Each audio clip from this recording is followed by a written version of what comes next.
हम पढ़ रहे हैं माइक्रोबायोलॉजी की unit first, introduction to microbiology. आज हमारा सेकंड लेक्चर है। फर्स्ट लेक्चर में हमने 3 टॉपिक कवर किए थे, इंट्रोडक्शन, डेफिनेशन और स्कोप एंड ब्रांचेज। आज के लेक्चर में हम 2 टॉपिक कवर करने वाले हैं, हिस्ट्री ऑफ माइक्रोबायोलॉजी और कॉन्सेप्ट एंड टर्मिनोलॉजी। तो हिस्ट्री ऑफ माइक्रोबायोलॉजी हम 4 एरा में पढ़ सकते हैं। कौन कौन से? Discovery era, transition era, golden era and modern era.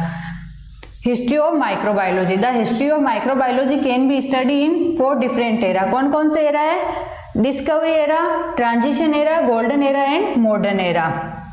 First है discovery era. It is also known as spontaneous era, और इसे क्या बोलते हैं? Spontaneous era. स्पॉन्टेनियस एरा क्यों बोलते हैं ये हम नीचे बताएंगे। The era start with Aristotle. ये एरा किससे स्टार्ट हुआ? एरिस्टोटल। फर्स्ट साइंटिस्ट हमारे डिस्कवरी एरा के Aristotle. And other believe that living organism could be develop from non living materials, frog, snake, mice born from moist soil. जब पहले microscope की discovery नहीं हुई थी, माइक्रो ऑर्गेनिज्म के बारे में किसी को कुछ नहीं पता था, उस वक्त ये माना जाता था कि नॉन लिविंग से लिविंग का ओरिजिनेशन होता है। इस थ्योरी को बोलते थे स्पॉन्टेनियस जनरेशन की थ्योरी या एबायोजेनेसिस की थ्योरी, इसीलिए इस एरा को स्पॉन्टेनियस एरा भी बोलते हैं। नेक्स्ट साइंटिस्ट है डिस्कवरी एरा के Antony van Leeuwenhoek. Antony van Leeuwenhoek कौन है? Father of microbiology. ये एंटोनी वॉन ल्यूवेनहुक है और इन्हें फादर ऑफ माइक्रोस्कोपी भी बोलते हैं। He was the first person who observed and actually described microbes, which he named animalcules, by using his self-made microscope. इन्होंने सबसे पहले डिस्क्राइब किया था माइक्रो ऑर्गेनिज्म को, और उन माइक्रो ऑर्गेनिज्म को आज हम जिन्हें माइक्रो ऑर्गेनिज्म बोलते हैं, इन्होंने उन्हें क्या नाम दिया था? एनिमलक्यूल्स। एनिमलक्यूल्स मीन्स लिटिल एनिमल्स। किसका यूज करके? अपने द्वारा बनाई गई माइक्रोस्कोप का यूज करके। He also observed and recorded other microscopic organisms and structures such as muscle fibers, blood flowing in capillaries. Capillaries क्या है? Small blood vessels, spermatozoa and bacteria. अब हम देखते हैं एंटोनी वॉन ल्यूवेनहुक का माइक्रोबायोलॉजी में क्या क्या कंट्रीब्यूशन है। Important contribution of Antonie van Leeuwenhoek in microbiology. He observe single cell organisms and bacteria from the first time. इन्होंने first time single cell organism और बैक्टीरिया को ऑब्जर्व किया था। He observed characteristics microbes in vinegar, curd and human mouth. इन्होंने कुछ characteristics micro organism को किस में देखा था? विनेगर में, कर्ड में और ह्यूमन माउथ में। कर्ड में कौन सा माइक्रो ऑर्गेनिज्म प्रेजेंट होता है? Lactobacillus gram positive bacteria. Third उनका कंट्रीब्यूशन है, he discovered spermatozoa and RBC. इन्होंने स्पर्मेटोजोआ और आरबीसी को भी डिस्कवर किया। He discovered other microscopic structure, example seeds and embryo of plants, some invertebrates. इन्होंने seeds, embryo of plants and some invertebrates को भी डिस्कवर किया। इनवर्टिब्रेट्स जिनमें वर्टिबल कॉलम नहीं होती उन्हें इनवर्टिब्रेट्स बोलते हैं, इनको भी इन्होंने डिस्कवर किया। नेक्स्ट साइंटिस्ट है Robert Hooke. Develop compound microscope. In 1665 Robert Hooke discover smallest unit of tissue which he called cell. इन्होंने कंपाउंड माइक्रोस्कोप को डेवलप किया और smallest unit of tissue cell को डिस्कवर किया। नेक्स्ट एरा है हमारा ट्रांजिशन एरा। सबसे पहले हम देखते हैं ट्रांजिशन वर्ड का मीनिंग क्या है। Transition A change from one state और वन फॉर्म टू अनदर। एक स्टेट या एक फॉर्म से दूसरी फॉर्म में चेंज होने को बोलते हैं ट्रांजिशन। तो उसी तरह ट्रांजिशन एरा में भी क्या हुआ था? पहले स्पॉन्टेनियस जनरेशन की थ्योरी चलती थी, लेकिन इसमें बायोजेनेसिस की थ्योरी आई और स्पॉन्टेनियस जनरेशन की थ्योरी या एबायोजेनेसिस की थ्योरी को कंप्लीटली डिसप्रूव किया गया और बायोजेनेसिस की थ्योरी को अप्रूव किया गया। Development of microbiology raise some important question towards the belief of spontaneous generation theory. Spontaneous generation क्या है कि थ्योरी क्या है? Theory that says living organism can be develop from lifeless object, because at that time theory of spontaneous generation was accepted widely. Discovery era में spontaneous generation की theory को widely accept किया गया, लेकिन ट्रांजिशन एरा में biogenesis की theory आई। Francisco ready हमारे next scientist. He was the first scientist who challenge the theory of spontaneous generation. इन्होंने फर्स्ट टाइम स्पॉन्टेनियस जनरेशन की थ्योरी को डिस्प्रूव किया। He carried out a series of experiment on decaying meat. इन्होंने decaying meat पे कुछ experiment किए। He shows that maggots would not arise from meat if it is covered. इन्होंने देखा कि maggots यानी कीड़े जो अगर कवर कर दिया जाता है मीट को तो उसमें कीड़े डेवलप नहीं होते हैं। इनका एक्सपेरिमेंट क्या है? एक्सपेरिमेंट फर्स्ट, इन्होंने 2 जार लिए, एक को खुला रखा और एक को क्लोज किया। जिसको क्लोज किया था उसमें कोई माइक्रो ऑर्गेनिज्म डेवलप नहीं हुए, वहीं ओपन था उसमें माइक्रो ऑर्गेनिज्म डेवलप हुए। लेकिन इस एक्सपेरिमेंट पे भी कुछ क्वेश्चन उठाए गए कि अगर जार को टोटली बंद कर दिया गया है तो उसमें लाइफ गैस नहीं जा पा रही है, तो माइक्रो ऑर्गेनिज्म कैसे डेवलप होंगे? तो इन्होंने सेकंड एक्सपेरिमेंट किया। सेकंड एक्सपेरिमेंट में क्या किया इन्होंने?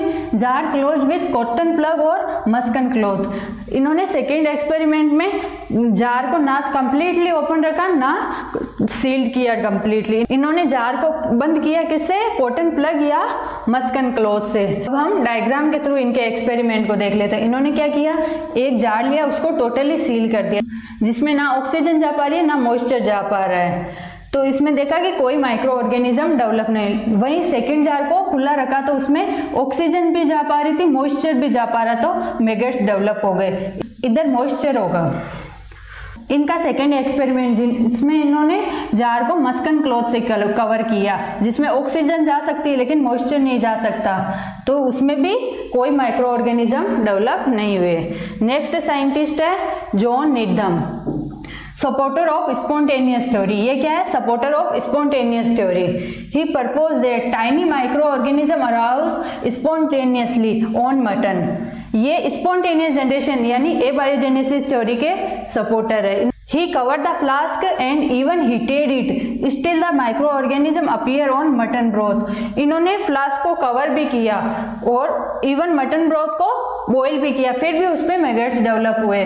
तो रीजन क्या था मैगट्स डेवलप होने का, हम नेक्स्ट साइंटिस्ट के एक्सपेरिमेंट से देखेंगे। लेकिन ये स्पॉन्टेनियस जनरेशन की थ्योरी के सपोर्टर थे। नेक्स्ट साइंटिस्ट है Lazzaro Spallanzani. He disprove all the experiment perform in the favour of spontaneous generation. इन्होंने जो भी एक्सपेरिमेंट हुए थे स्पॉन्टेनियस जनरेशन की थ्योरी के फेवर में, उन सबको डिस्प्रूव किया। He demonstrate that air carries germs. इन्होंने बताया कि एयर कैरी करती है जर्म्स को। He boiled the mutton broth for longer period, remove the air from the flask and then seal the container and observe no appearance of microorganism. इन्होंने क्या किया? सबसे पहले मटन ब्रोथ को बॉईल किया काफी लंबे टाइम के लिए, फिर जिस जार में रखना था उसमें से एयर को रिमूव किया और उसे सील किया, तो देखा कि उसमें माइक्रो ऑर्गेनिज्म नहीं थे। इन्होंने क्या गलती की थी? जार में से एयर को रिमूव नहीं किया था। इन्होंने बोला कि एयर कैरी करती है जर्म्स को। He disproved the theory of abiogenesis and proposed the theory of biogenesis. इन्होंने स्पॉन्टेनियस जनरेशन की थ्योरी को डिस्प्रूव किया और बायोजेनेसिस की theory the.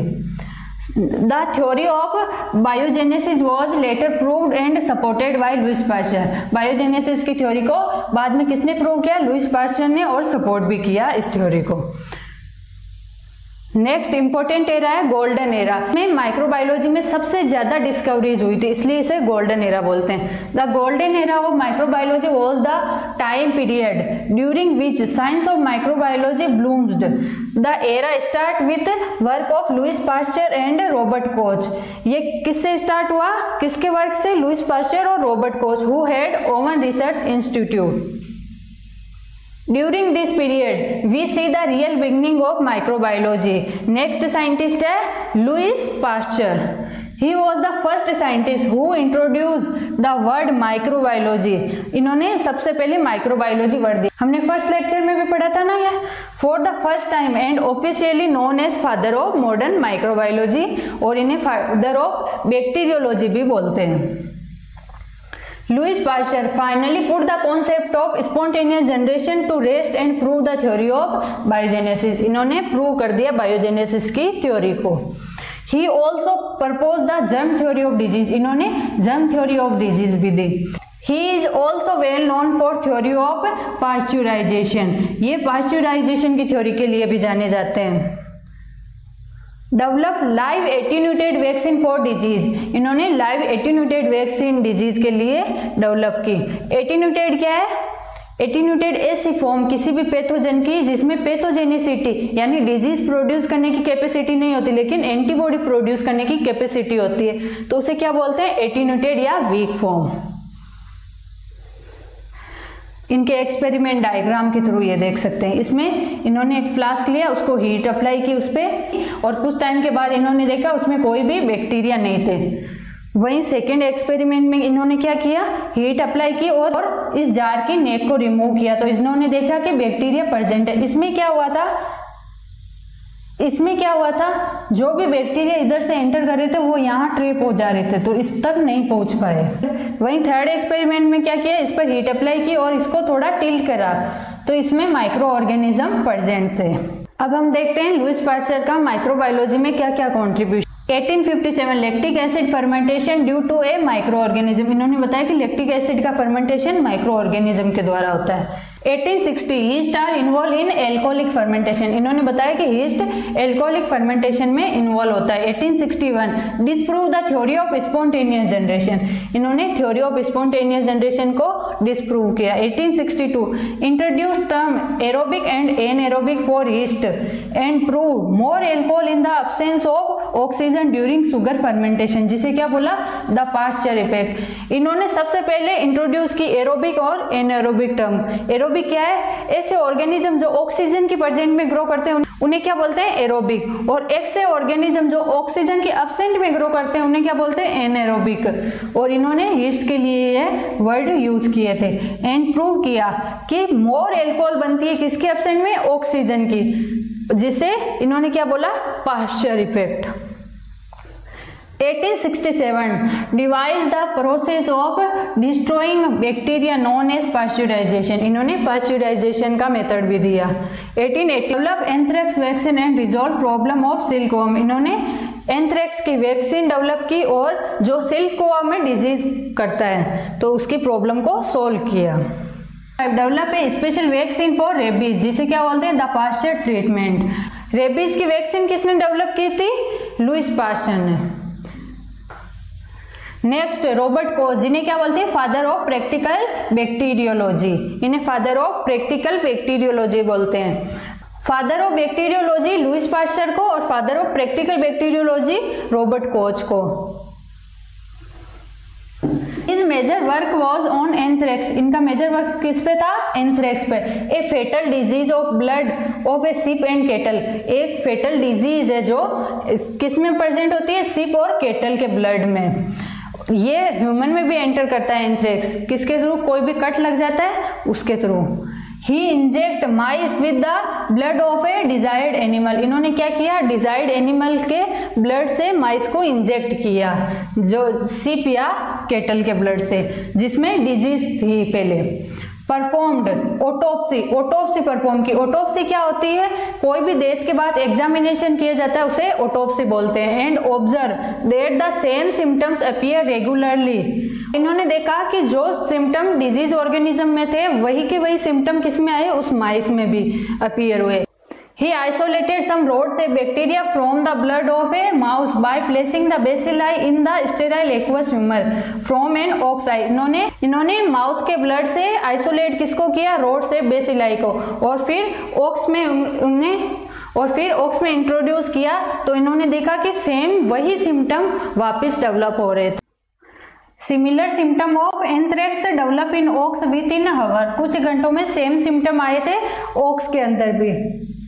Coach performed autopsy of the animal and found their blood swarming with bacilli and re-isolated the bacilli in sterile aqueous humor.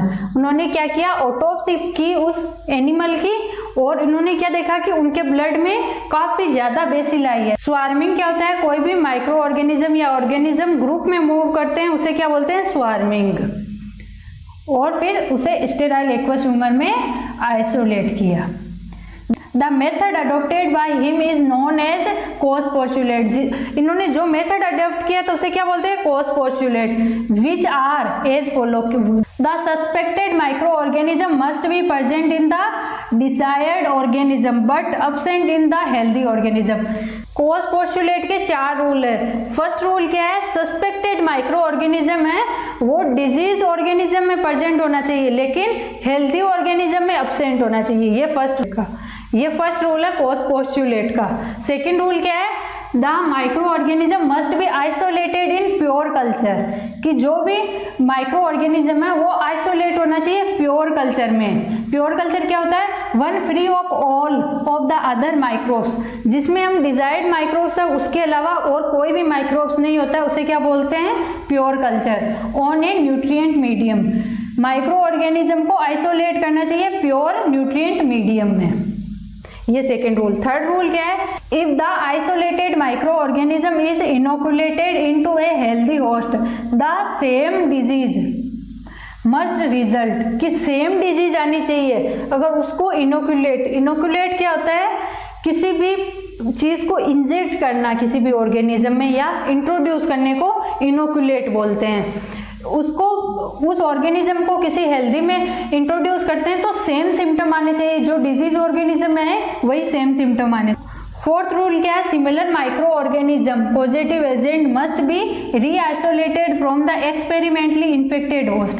जिस experiment किया गया था जिस एनिमल से या जिस होस्ट पे, उसमें से ऑर्गेनिज्म आइसोलेट होना चाहिए जो डिजीज प्रोड्यूस कर रहा था।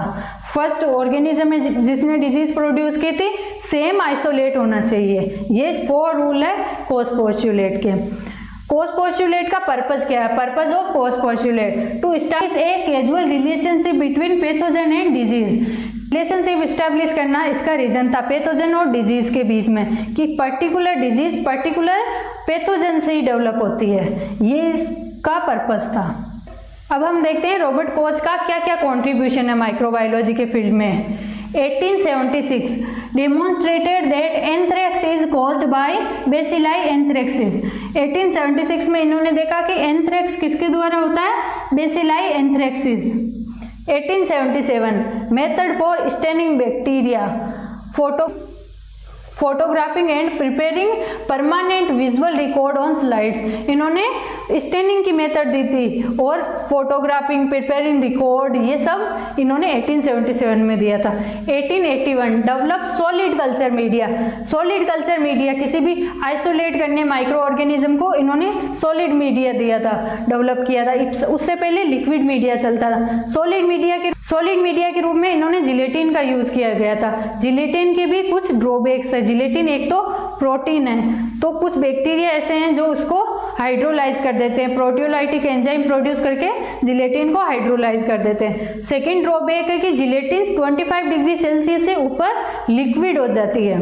ये जिलेटिन के 2 ड्रॉबैक है। तो उसके बाद अगार का यूज करने लग गए सॉलिड मीडिया के रूप में। And the method for studying bacteria in a pure culture, pure culture में बैक्टीरिया की स्टडी करने का मेथड भी इन्होंने दिया। 1882 isolated the bacterium that cause tuberculosis. इन्होंने क्या किया, आइसोलेटेड किया ट्यूबरकुलोसिस के बैक्टीरिया को, जो कौन सा है, माइक्रोबैक्टीरियम ट्यूबरकुलोसिस, इन्होंने उसको आइसोलेट किया। 1883 isolated vibrio cholera which cause cholera.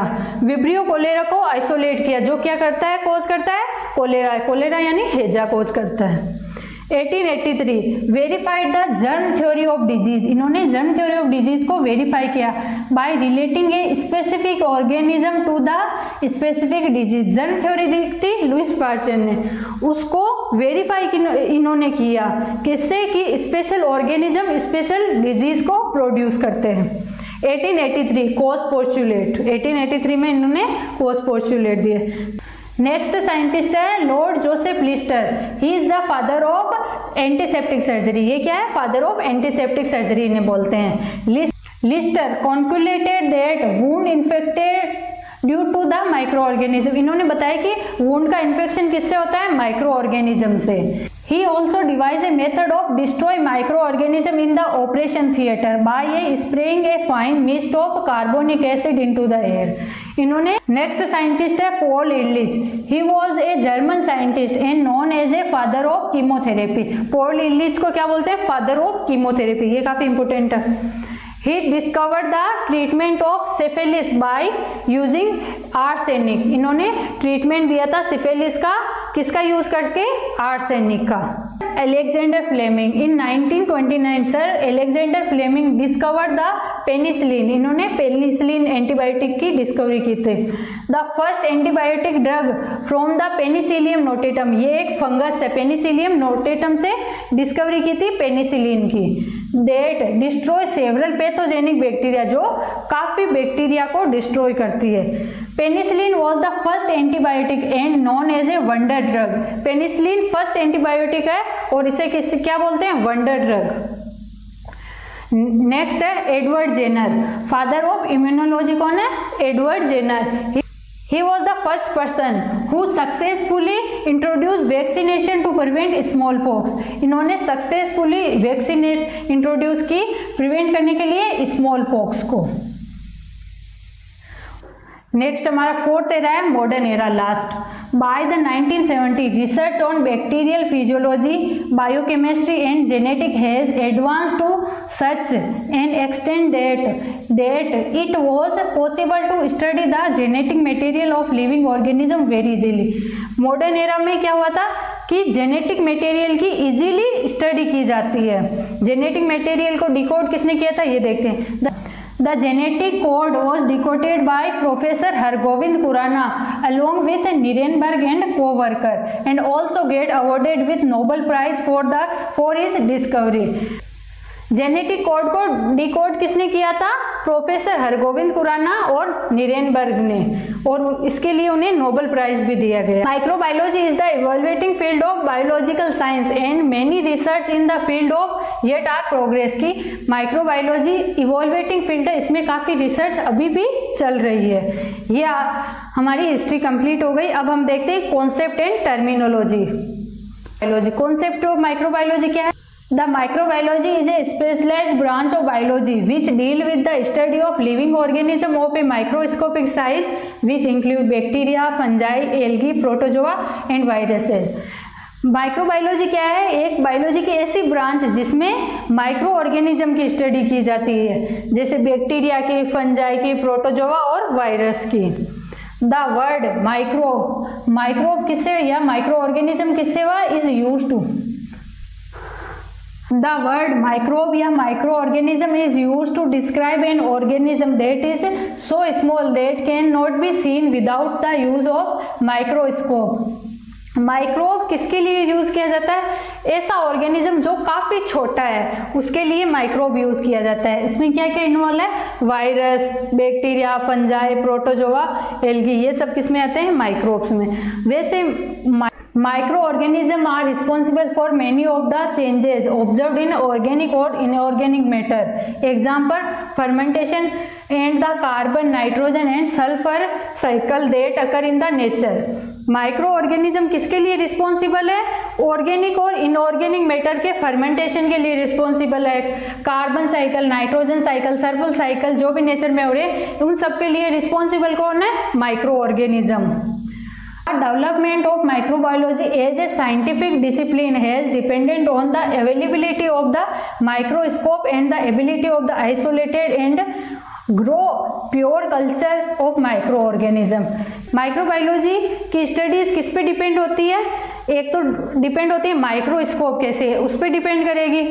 Isolated जिस ऑर्गेनिज्म को करना है उस पर डिपेंड करेगी, और कल्चर मीडिया के प्योर कल्चर मीडिया है उसमें अच्छे से स्टडीज कर सकते हैं हम। Microbiology is a large discipline which has a great impact on other area of biology and general human welfare. हमने कॉन्सेप्ट देख लिया, अब हम देखते हैं टर्मिनोलॉजी। हमारी फर्स्ट टर्म है acid fast, a term apply to a bacteria which retain a stain even through treated with acid and alcohol. Acid fast क्या है? ऐसी टर्म जो यूज की जाती है बैक्टीरिया के लिए जो उसको एसिड और बेस से ट्रीट करने के बाद भी वो स्टेन को रिटेन करता है, उसे क्या बोलते हैं? Acid fast. Acquired immunity, any type of immunity which is not inherited, ऐसी इम्यूनिटी जो इनहेरिटेड नहीं है यानी जन्म से ही नहीं है, वो उसे एक्वायर्ड करनी पड़ती है after birth. Active immunity, the production of antibody by an individual, active immunity क्या है, किसी ऑर्गेनिज्म या इंडिविजुअल के द्वारा एंटीबॉडी प्रोड्यूस करता है, उसे एक्टिव इम्यूनिटी बोलते हैं। नेक्स्ट टर्म है एरोब, एरोब क्या है, an organism that grow in a presence of oxygen, ऐसा ऑर्गेनिज्म जो ऑक्सीजन के प्रेजेंस में ग्रो करता है उसे क्या बोलते हैं, एरोब, ये हमने ऊपर भी देखा था। Anaerobic, an organism that grow in a absence of organism, ऐसा ऑर्गेनिज्म जो अब्सेंस ऑफ ऑक्सीजन में ग्रो करता है उसे क्या बोलते हैं, anaerobe. Antibody, a substance produce in a organism due to the presence of antigen and characterized by a reacting specially with the antigen in some demonstrable way, ऐसा substance जो किसी ऑर्गेनिज्म में डेवलप होता है, किसके रिस्पॉन्स में, antigen के response में, और एक पर्टिकुलर रिएक्शन शो करता है, उसे क्या बोलते हैं, एंटीबॉडी। नेक्स्ट टर्म है antigen, substance which when introduce cause the body to produce antibody, ऐसा सब्सटेंस जो बॉडी में इंट्रोड्यूस करते हैं तो एंटीबॉडी प्रोड्यूस करता है, उसे क्या बोलते हैं, antigen. Antiseptic, a chemical substance which prevent growth of bacteria, जो ग्रोथ ऑफ बैक्टीरिया को प्रिवेंट करता है उसे क्या बोलते हैं, antiseptic. Antiserum, blood serum that contain antibodies, उसे क्या बोलते हैं, antiserum. Antitoxin, an antibody capable of uniting with and neutralize a specific toxin, उसे क्या बोलते हैं, antitoxin. Antiseptic technique, precautionary measure take to prevent contamination, contamination को prevent करने के लिए जो भी प्रिकॉशन लिए जाते हैं उसे क्या बोलते हैं, antiseptic technique. Attenuated, a weakening a reduction in virulence, virulence क्या होता है, पैथोजेनिसिटी प्रोड्यूस करने की कैपेसिटी को वायरुलेंस बोलते हैं, जो रिड्यूस होती है उसमें, उसे क्या बोलते हैं, एट्यूनेटेड, लेकिन ये एंटीबॉडी प्रोड्यूस कर सकता है उसके against. Asepsis, a condition without infection, उसे क्या बोलते हैं, asepsis. Auto infection, infection of one part of the body by bacteria drive from some other part of the body. Auto infection क्या होता है, किसी एक एरिया में इन्फेक्शन हो रखा है और वो दूसरे एरिया में इन्फेक्शन कर रहा है तो उसे क्या बोलते हैं, ऑटो इन्फेक्शन। नेक्स्ट टर्म है बेसिलस, बेसिलस क्या है, प्लूरल इसका बेसिलाई, रोड से बैक्टीरिया को क्या बोलते हैं, बेसिलस। बैक्टीरीमिया, ईमिया जहाँ भी वर्ड आए उसका मीनिंग है ब्लड से रिलेटेड है वह, a condition in which bacteria is present in the blood stream but does not multiply there, ऐसी कंडीशन जिसमें बैक्टीरिया ब्लड स्ट्रीम में प्रेजेंट होगा लेकिन मल्टीप्लाई नहीं कर रहा होगा तो उस कंडीशन को क्या बोलते हैं, बैक्टीरीमिया। नेक्स्ट टर्म है बैक्टीरिसाइड, बैक्टीरिसाइड क्या है, an agent which kill bacteria, उसे क्या बोलते हैं, बैक्टीरिसाइड, जो बैक्टीरिया को किल करती है। Bacteriostatic, bacteriostatic inhibit the growth of bacteria without killing them, bacteriostatic bacteria की ग्रोथ को इनहिबिट करता है और उन्हें किल नहीं करता है, उसे क्या बोलते हैं, बैक्टीरियोस्टेटिक। बैक्टीरियोसाइडल तो किल करता है लेकिन बैक्टीरियोस्टेटिक ग्रोथ को इनहिबिट करता है लेकिन उन्हें किल नहीं करता है। कैरियर, कैरियर क्या है, one who harbours a pathogen without any manifestation of infection. Manifestation क्या है, किसी भी डिजीज के साइन और सिम्टम प्रोड्यूस होते हैं उन्हें मैनिफेस्टेशन बोलते हैं। कैरियर क्या होता है, जिसमें किसी भी डिजीज से रिलेटेड साइन और सिम्टम्स, उस कैरियर में तो कोई कुछ नहीं होगा लेकिन वो उस डिजीज के लिए कैरियर होगा। Envelope और slime layer surrounding the cell wall of certain microorganism. Capsule क्या है, कुछ सर्टेन माइक्रो ऑर्गेनिज्म है जिनकी सेल वॉल को कवर किया रहता है, उसे हम क्या बोलते हैं, कैप्सूल। नेक्स्ट है chemotherapy, the treatment of disease by the use of chemicals, chemicals का यूज करके किसी भी डिजीज का ट्रीटमेंट किया जाता है उसे क्या बोलते हैं, कीमोथेरेपी। आपको कमेंट सेक्शन में इसका आंसर बताना है कि कीमोथेरेपी किसने इंट्रोड्यूस की थी, हमने ऊपर पढ़ा था हिस्ट्री में। Communicable, capable of being transmitted from one person to another, communicable क्या है, एक पर्सन से दूसरे पर्सन में ट्रांसमिट होने को कैपेबल होते हैं, उसे कम्युनिकेबल बोलते हैं। कॉन्वलेंट कैरियर क्या होता है, a carrier who harms the organism of a disease during recovery from disease, ऐसा कैरियर जो किसी रिकवरी के दौरान उस ऑर्गेनिज्म को हार्म पहुंचाता है उसे क्या बोलते हैं, कॉन्वलेंट कैरियर। कोमेंसल क्या होता है? नेचुरल माइक्रोफ्लोरा या different group of micro organism present in the host body without causing disease और एनी हार्म। माइक्रो ऑर्गेनिज्म का जो होस्ट की बॉडी में होता है लेकिन वो कोई हार्म नहीं पहुंचाता है, उसे क्या बोलते हैं? कोमेंसल। हमने देखा था ऊपर, ये वर्ड ऊपर भी आया था हिस्ट्री में भी, कोमेंसल। कल्चर क्या है? A growth of micro organism on a nutrient medium artificially और on a living cell. Artificially living cell पे किसी भी और माइक्रो ऑर्गेनिज्म की ग्रोथ कराई जाती है, उसे क्या बोलते हैं? कल्चर। नेक्स्ट टर्म हमारी disinfectant, an agent which kill और destroy pathogenic micro organism. Disinfectant क्या होता है?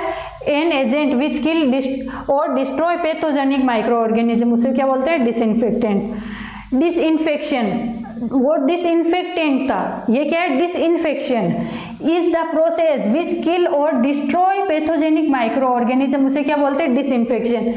जो डिस्ट्रॉय करता है, एजेंट है, जो रिस्पॉन्सिबल है, उसे तो क्या बोलते हैं? डिसइंफेक्टेंट। और जो मेथड है किसी भी माइक्रो ऑर्गेनिज्म को किल करने का, उसे क्या बोलते हैं? डिसइंफेक्शन। मेथड को तो डिसइंफेक्शन, और जो किल कर रहा है उसे क्या बोलते हैं? Disinfectant.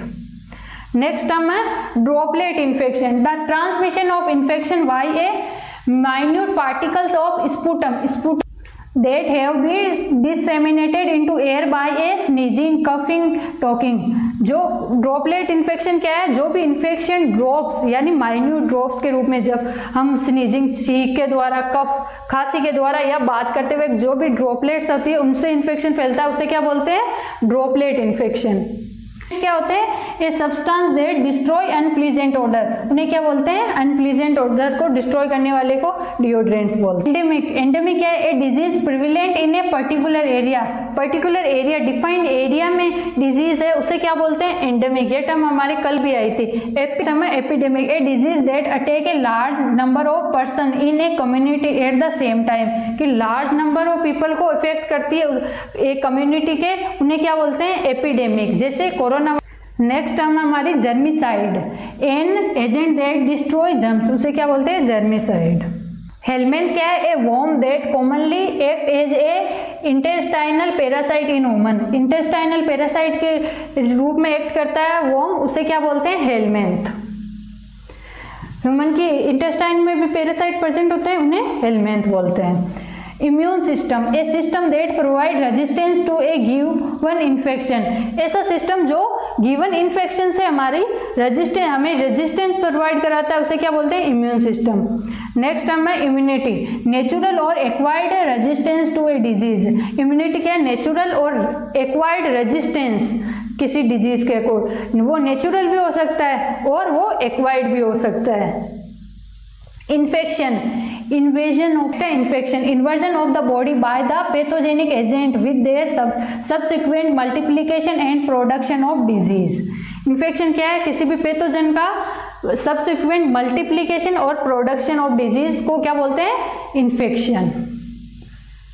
Microscope, an instrument use to observe microbes, microbes को देखने के लिए जो यूज की जाता है इंस्ट्रूमेंट, उसे क्या बोलते हैं? Microscope. Nosocomial infection acquired from hospital, उसे क्या बोलते हैं? Nosocomial infection. ये ओल्ड टर्म है, इसकी जगह आजकल यूज की जाती है HAI means health care associated infection. Pandemic, a wide spread epidemic disease even of the world wide extend, जो पूरे वर्ल्ड वाइड में फैली हो रहती है डिजीज, वो क्या है? पेंडेमिक। हमने पहले देखा था एपिडेमिक, एंडेमिक और नेक्स्ट टर्म है पेंडेमिक, ये तीनों को रिलेट कर सकते हैं इनसे हम। कैरियर, पैसिव कैरियर क्या है? A carrier who harms the positive agent of disease, जो पॉजिटिव एजेंट है डिजीज का उसको हार्म पहुंचाता है, लेकिन उसमें कोई भी सिम्टम, साइन, कोई भी कुछ भी नहीं प्रोड्यूस होता है, वो डिजीज कोई भी उसमें प्रोड्यूस नहीं होती है, उसे क्या बोलते हैं? Passive carrier. नेक्स्ट टर्म है passive immunity, readymade antibiotic are introduce in host body in emergency and host body play a passive role against infectious organism, उसे क्या बोलते हैं? Passive immunity. ऐसी इम्यूनिटी जो इमरजेंसी में किसी भी होस्ट में इंड्यूस की जाती है इम्यूनिटी के लिए। इसका एग्जांपल हम देख सकते हैं ASV, एंटी स्नेक वेनम है, वो इसी का एग्जांपल है, वो पैसिव इम्यूनिटी में आता है। नेक्स्ट टर्म है pasteurization. Process of heating a liquid food और beverages to a control temperature to enhance the quality and destroy harmful micro organism. Pasteurization क्या है? The process of heating liquid को heat करना, liquid और beverages को heat करना control temperature, फिर एक control temperature, enhance the quality and destroy harmful micro organism, उनकी क्वालिटी को इनहेंस करता है और माइक्रो ऑर्गेनिज्म को डिस्ट्रॉय करता है। पैथोजेनिक क्या है? कैपेबल ऑफ कॉजिंग डिजीज, उसे क्या बोलते हैं? पैथोजेनिक। नेक्स्ट टर्म है secondary infection, an infection which occurs during और immediately after another infection.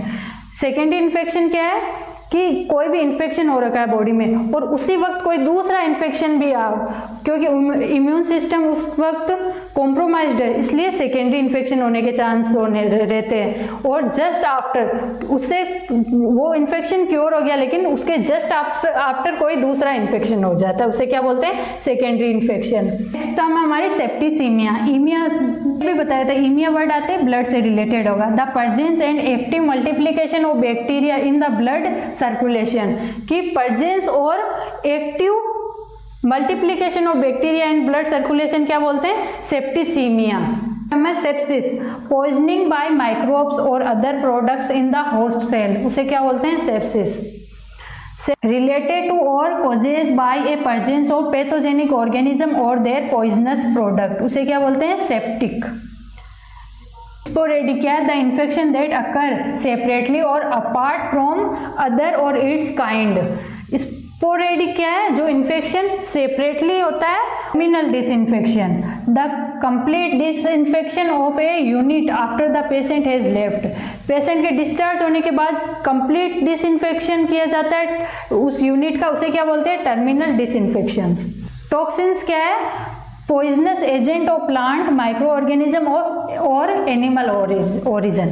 Next term है toxoid, is a toxin that has been treated in such a manner that its toxin properties are destroyed but antigenic properties remain same. toxoid जिसको इस तरह से treat किया जाता है उसकी toxic property तो डिस्ट्रॉय कर दी जाती है, लेकिन एंटीजेनिक प्रॉपर्टी यानी एंटीबॉडी प्रोड्यूस करने की कैपेसिटी को सेम रखा जाता है। उसका एग्जांपल क्या है? TT, tetanus toxoid and DT, diphtheria toxoid इसका एग्जांपल। आज हमने history of microbiology and scope and terminology cover कर लिया। कल हम पढ़ेंगे principle of microbiology and relevance to importance and relevance to nursing. ये टॉपिक हम कल कवर करेंगे। Thank you.